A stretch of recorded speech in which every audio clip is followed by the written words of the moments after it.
Hey guys, Reputo Vic here.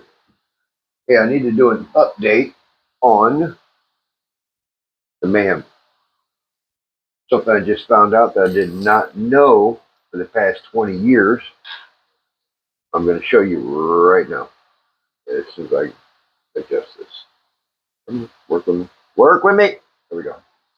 Okay, so what I've been doing is calling this a fuel Earl filter. It's not a fuel Earl filter. This is actually, come on,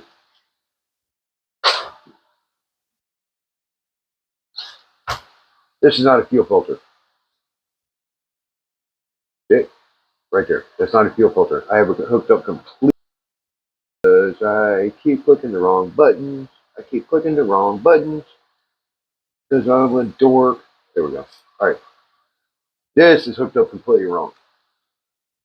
The reason why I know this because Robert or B sent me a picture of his brand new Mayhem, still in the box. It was a Mayhem Pro with the clear body and everything. You had to paint it and all that stuff.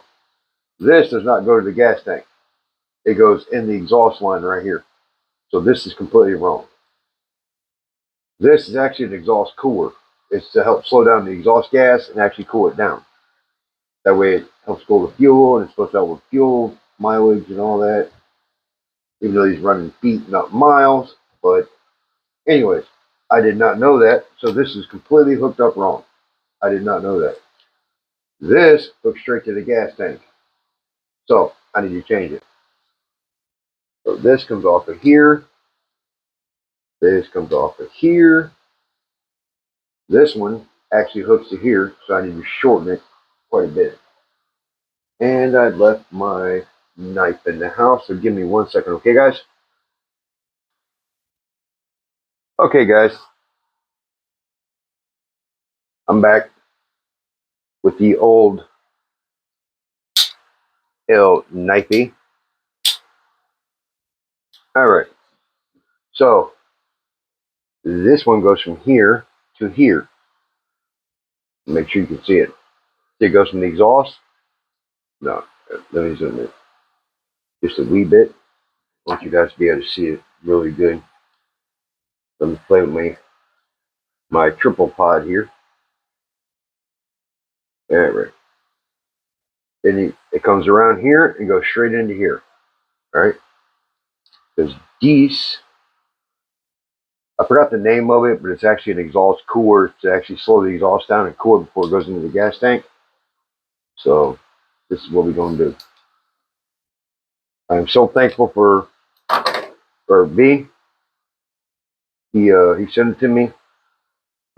Like I said, he has a brand new Sportworks Mayhem Pro in the box. I am so jealous. I'd love to have that car.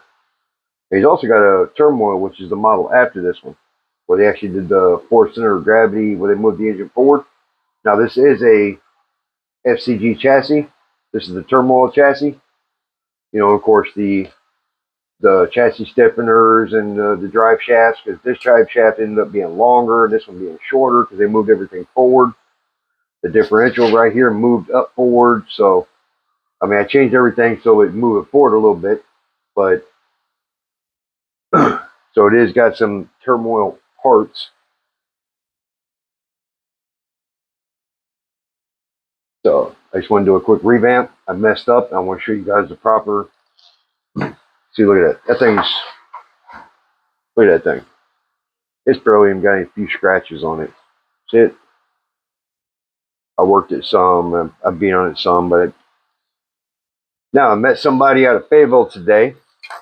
I just found a scale RC track out of Lumberton, North Carolina. They have an open track. I put this away 20 years ago because there was no track in the local area. Now I did start finding some that were hour and 45 minutes away, 2 hours up in Raleigh and Dunn and stuff like that. That's kind of far. So, okay. But this one is He's got a channel. He messaged me because I put it on Facebook. Hey, I'm glad I found this track and stuff. So he messaged me and stuff. I'll get the name of the channel and stuff and give it to you guys. I didn't do it because everything happened with the wife and stuff. But yeah. So maybe this weekend we'll hook up and go down to the track and check it out. And see, when I went to the track in Fort Lauderdale, I literally had to carry $1 million of insurance. I had to pay $60 or $80 a year for the membership. I had to carry $1 million of insurance in case I was running on the track and it flipped out and hit somebody and broke their leg or something, because these things, they're not that heavy, but when you're running them at 40 mile an hour, 35 mile an hour, and you smash into somebody's leg, you're going to break it. They're metal. You got aluminum and stuff. They're light, but we're talking about inertia. If you want to know about inertia, go on Google and Google inertia. Weight times speed times. I'm not good with all that stuff, so go ahead, geometry crap and all that. I'm not. But I had to pay the $60 a year for that, $60 or $80 a year for that, to carry that $1 million of insurance. And this is back in 99, 2000, 2003. It's somewhere in there, late 90s, early 2000s. But so, anyway, I think this one's okay. Do I have to trim it? Maybe. Yeah, I'm good. I think I'm good. Hot tui on that thing. Got a hot tui. For some reason, I've been working on cars since I was 10, so I thought this was a fuel filter. But when you open it up, it's completely empty. I couldn't understand that, so I thought maybe it worked off of gravity. I don't know. But if you actually, I don't know if you can see it. I don't know if you can see it. Come on. You actually look down inside, see where the fuel line connects. There's actually one of those little stone filters down there, or whatever they are. It actually filters the fuel before it comes up and gets it. So, it's got a fuel filter in it. Anywho. So, comes out of the exhaust into the cooler, not a fuel filter. It's actually a fuel cooler. I don't really know the name of it. So, then it goes from here into the gas tank. Now, this is a replacement tank. So this ain't the original tank that came on here. But his goes back this direction, so it kind of sweeps in really quick. But this is probably an older model than his, so I don't know. We'll see. But so we're gonna do a little wrap around like so. You see how short I want to make it. Because the shorter, the better. I just don't want it pinched. Okay, let's cut it about here. Okay, and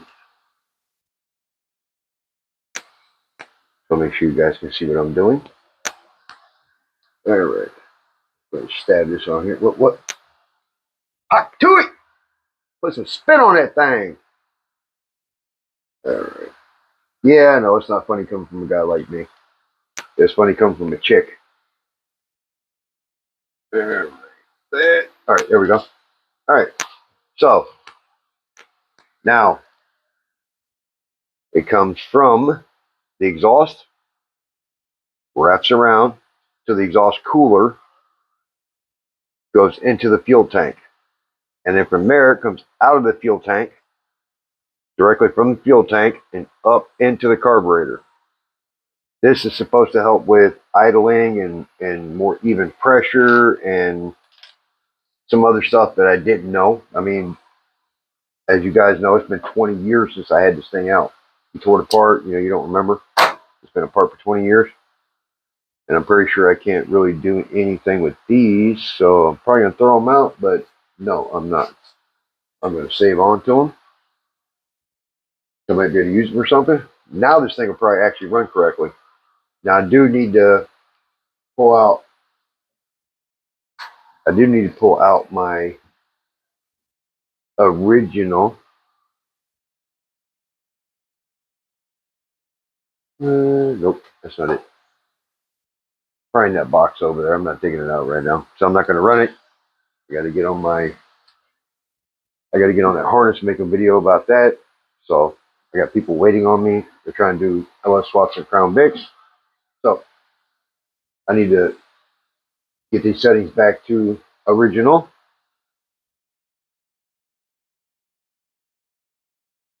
and try to fire it up. So what I am going to do though, as soon as I figure out what I did with the other carburetor, what did I do with the other carb? Okay, I'm gonna get a quick look. I'm gonna get a quick look. See, it's a quick look. See, I'm gonna see where that's at. I'm gonna see where that's at, and I'm gonna try to mirror it and get it close on this one. That way, I can get the settings close on the carburetor. If I get them close, then maybe I can get it to run decent. Okay, so this one is just barely under. So I'm gonna set this one just barely under. I noticed when I ran it, man, it was bad. It was bad. Set it close to this adjustment. Slightly under. Okay, that's pretty close. Now on the low speed side, I'm looking to see how deep it is in there. It's kind of level with this. So I'm going to try to level it with this.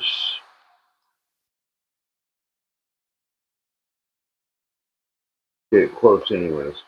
And I can fine tune it. Because you know every single one of these is different.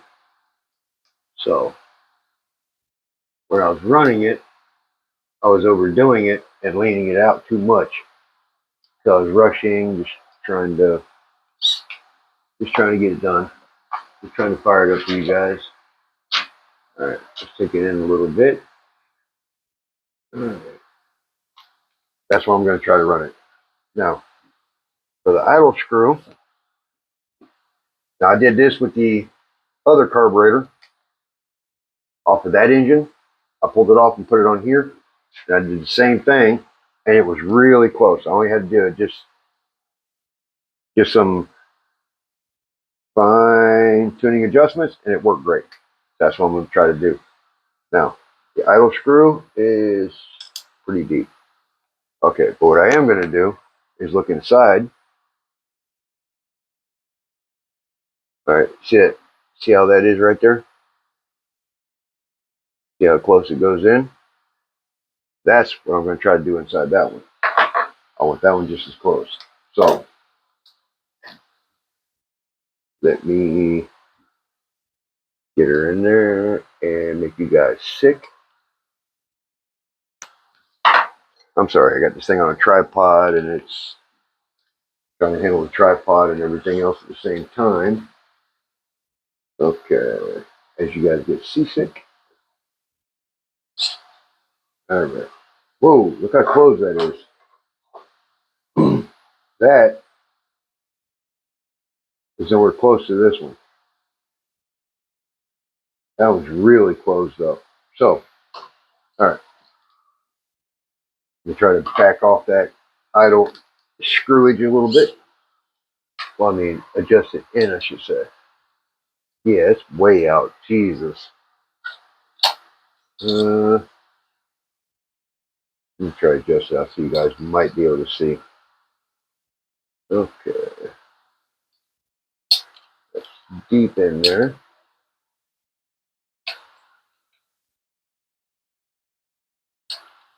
Alright.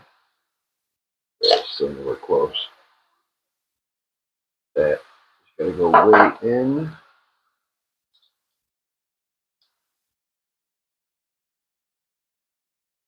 fighting with it so fast, all I did was just jack up the settings. So, whoa, way too much. Like I said, everyone's different. Come on. Come on. Yeah.